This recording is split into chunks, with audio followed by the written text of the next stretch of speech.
فراکسیونên Goran û Yeketî li Parlemanê Kurdistanê nêzîkbûne ji pêkayîna firaksiyona hevbeş û her du aliyê reşnivîs bû çaniya karkirina pevra amade kirîne. Bi tinê ew yekema ye civîna hevbeş bikin û her du reşnivîsan bikene bi yek reşnivîs û pişra dê civînekê de li gel serkiretiya hevbeş biryara dawiye bidin. Li gorî reşnivîsê Goran her du firaksiyon li Parlemanê Kurdistanê hevdû digirin û li jêr navê yek firaksiyona hevbeş dirêjiyê bê karê parlemanî didin. û firaksiyon jî ji aliyê lijneyekê serpereçî tê tekirin ku pêk tê ji serok û cêgirû biryarder. Li gorî zanyariyan jî Goran nerîna wê wiha ye serokê firaksiyonan lê Parlemanê Kurdistanê û Iraqê û civata parêzgehan li gorî hejmara kursiyan bêhta parvekirin navbera wan da. Pêwî pêgihî divêtin firaksiyona hevbeşa Goran û Yeketî lê Parlemanê Kurdistanê ji aliyê Goran ve serokatî lê bêhte kirin.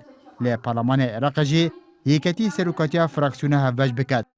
ئەبێ ئیتیلافەکەمان ناوێکی هەبێ دەبێ ئامانجی هەبێ ئامانجی ئەمە ئیتیلافە چییە پێکهاتەکەی چییە و کۆبوونەوەکانی چۆن دەبێ دەستەی سەرۆکایەتیەکەی چۆن دەبێ ئێمە نووسیمانە دەستەیەک سەرۆکایەتی دەکات کە پێک دێت لە سەرۆک و جێگر و بە پێی پێویست وتەبێژیشی بۆ دادەنرێ و دەستەکە یان بەڕێگەی هەڵبژاردن دەبێ یان خود سەرکردایەتی هاوبەش دایدەنێ لەسەر بنەمای زۆرینە.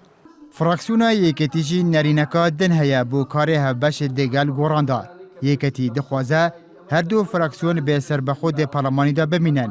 Lê hevfeymarî navbera wan da durust bibîtin û dê biryardanê da êk deng bin û karê hev rabikin.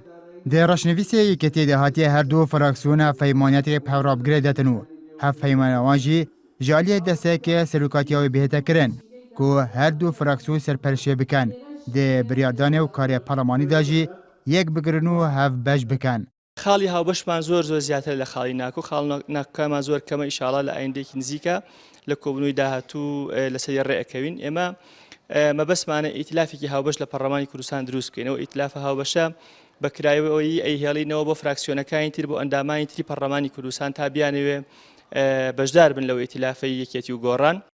Roja 21 meha derbasbûyê firaksiyona Goran û Yeketî li Parlemanê Kurdistanê dê yekem civîn da li gel serkiretiya hevbeş da ewan du hizba karê pêkayîna firaksiyona hevbeş ixise estûyê lijneyekê ku her du firaksiyon têda karê lijne pirêvedben û dawî dikin.